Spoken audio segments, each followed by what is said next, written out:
March 2023. A teenager in Idaho posts a 15-second video of her dog sneezing. No music, no effects, just a sneeze. Within 6 hours, it has 47 million views. By morning, it's everywhere. CNN, Good Morning America, trending in 38 countries. The same week, a professional filmmaker spends $6,000 on a climate change video. 37 views.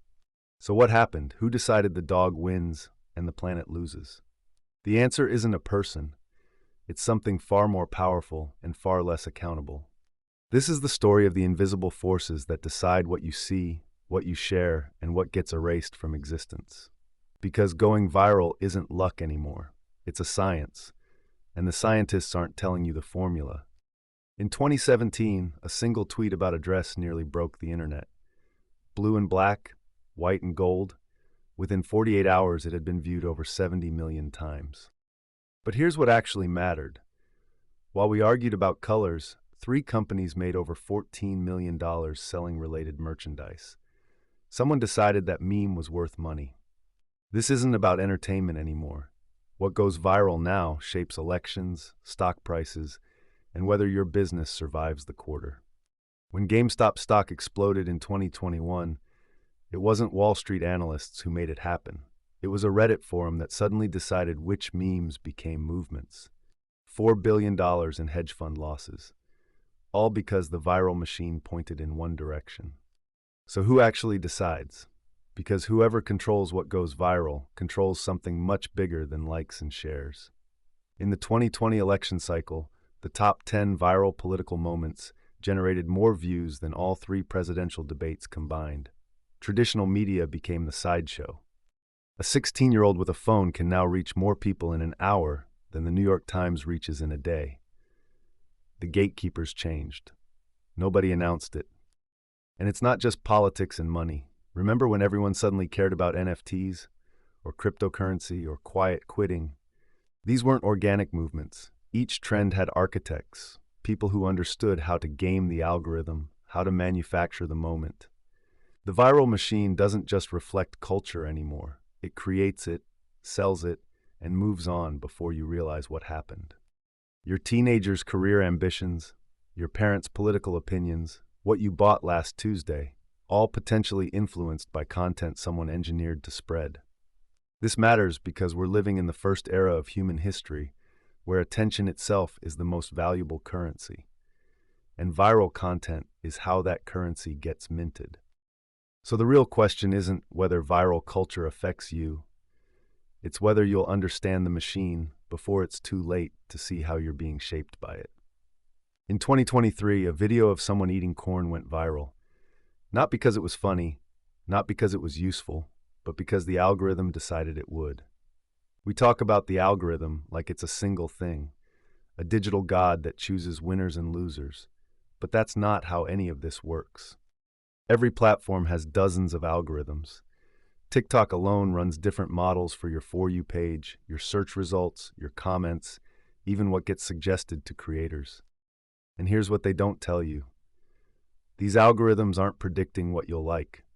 They're predicting what you won't scroll past. There's a difference, a big one. The truth is, nobody at these companies fully understands why something goes viral anymore.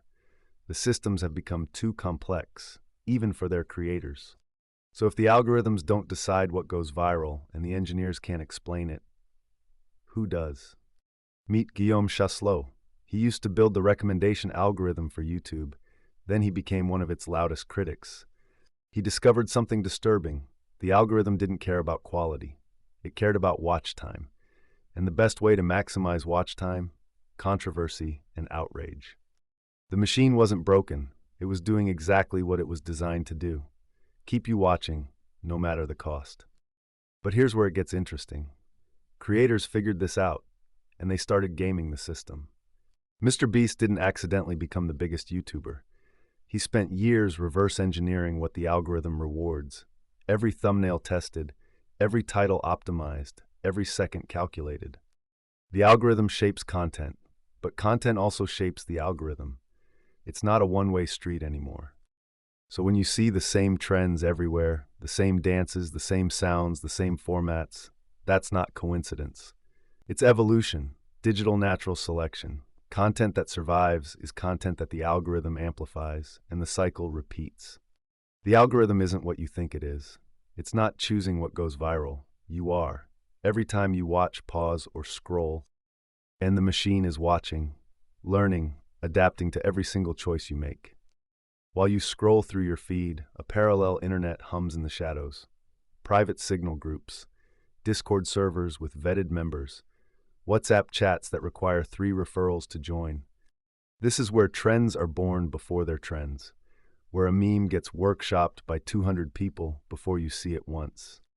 Meet the coordinators, not influencers, not celebrities, just extremely online people who figured out that virality isn't magic, it's synchronized posting. In 2023, a TikTok sound exploded overnight with 50,000 videos. What looked organic was actually 60 creators hitting post within the same 2-hour window. The platforms call it inauthentic coordination. The coordinators call it understanding the algorithm better than the engineers who built it. Here's what you don't see. The group chats where they decide what everyone will care about next week. A fashion trend, a political hashtag, a restaurant that's suddenly everywhere. Often it started with 20 people in a Telegram channel planning the launch sequence. These aren't conspiracies. They're just people who learned that the internet rewards coordination more than it rewards quality. Some groups focus on mutual aid, helping each other's content succeed. Others are pay to play. $500 gets your tweet into the rotation. The platforms know, they've known for years. But here's the problem. Authentic behavior and coordinated behavior look almost identical in the data. So the invisible architects keep building. Private communities with shared calendars, coordinated drops, strategic silence, knowing exactly when to make noise and when to wait. You think you're discovering things. You're not. You're arriving exactly when someone else decided you should. It's 2 a.m. You're scrolling. A fast food chain just posted a meme about your exact mood.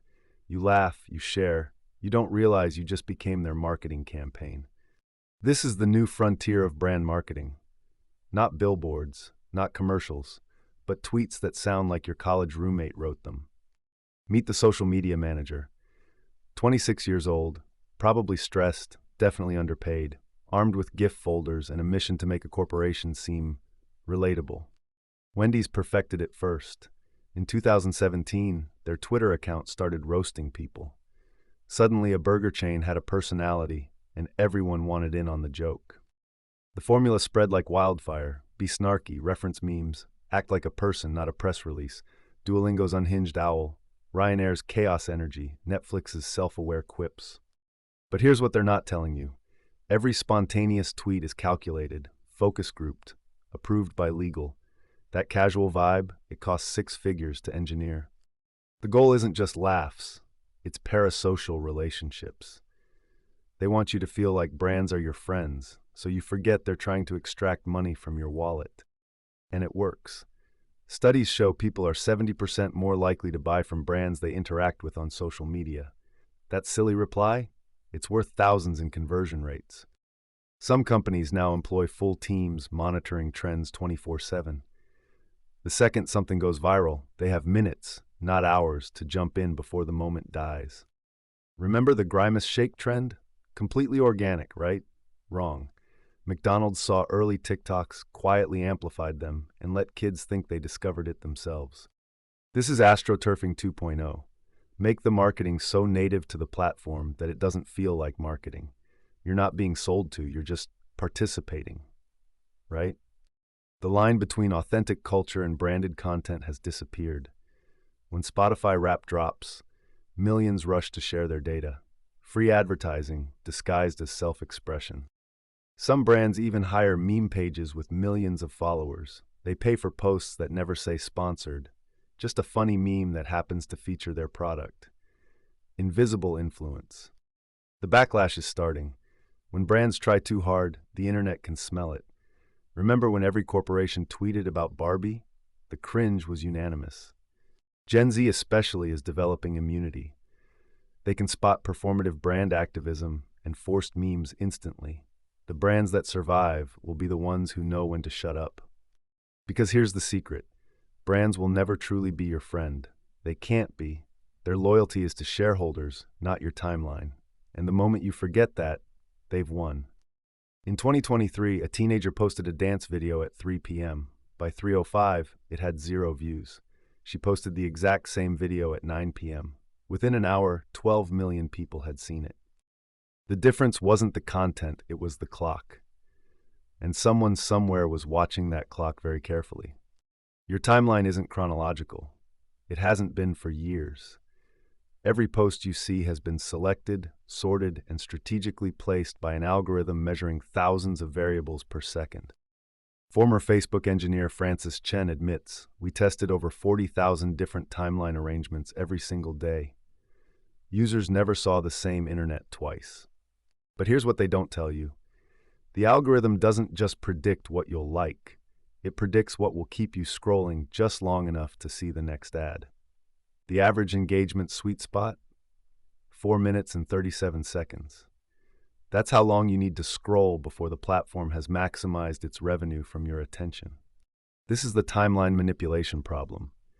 The machine has learned to make you feel like you're discovering trends, when really, it's deciding what you'll discover. In 2022, internal TikTok documents revealed something shocking. The platform could artificially inflate any video's views by up to 30,000% by simply changing when and to whom it appeared. They called it heating, essentially a manual override that could turn any ordinary post into a viral sensation. The question is, who decides which posts get heated? Rebecca Lawson posted a political documentary, Zero Promotion. It reached 43 people. A creator with identical followers posted a dance video. It was heated.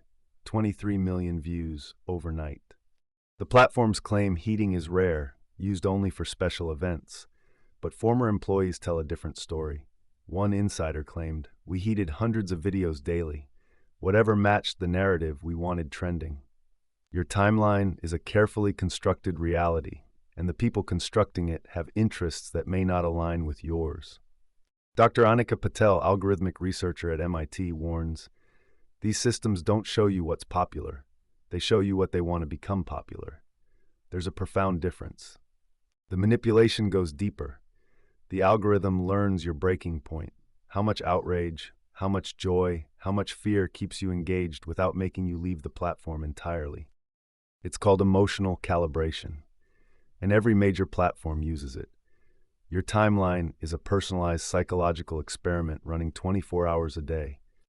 In March 2024, Instagram accidentally revealed its formula. Controversial content gets 67% more distribution than positive content. Outrage, by design, travels faster. So when you wonder why your timeline feels increasingly divisive, increasingly extreme, it's not an accident. It's the optimization working exactly as intended. But who's doing the optimizing? Engineers claim they simply built the system. Executives claim they simply run the business. Meanwhile, your reality is being rewritten in real time. Next, we investigate the people behind the curtain, the content moderators, growth hackers, and anonymous decision-makers who hold more power over public discourse than any government official. You've been told you're just a number, a statistic in someone else's algorithm. But here's what they don't want you to know. Every time you scroll past something, you're voting. Every time you share, you're amplifying. You're not consuming the internet, you're building it. In 2023, a single TikTok user exposed a corporate cover-up that governments ignored for years. Her video got 47 million views in 3 days. The platforms want you to think they're in control. But every viral moment started with one person who decided to click post. Here's the truth. You're more powerful than you think. And that terrifies the people running the machine. The algorithm doesn't create trends, it chases them. It's always reacting to what you and millions like you have already chosen. When a hashtag trends, it's not because a company decided it should. It's because enough people like you made the same choice at the same time. The next time someone tells you the internet is controlled by corporations and algorithms, remember, they can only show you what you've already proven you want to see. You're not a passive audience. You're the signal the algorithm is desperately trying to decode. Every scroll, every share, every comment, you're training the machine. The question is, what are you teaching it? The internet isn't something that happens to you. It's something you're happening to right now, with every choice. So the real question isn't who decides what goes viral. It's what will you decide to make matter. Thanks for watching. Don't forget to subscribe and check out other videos.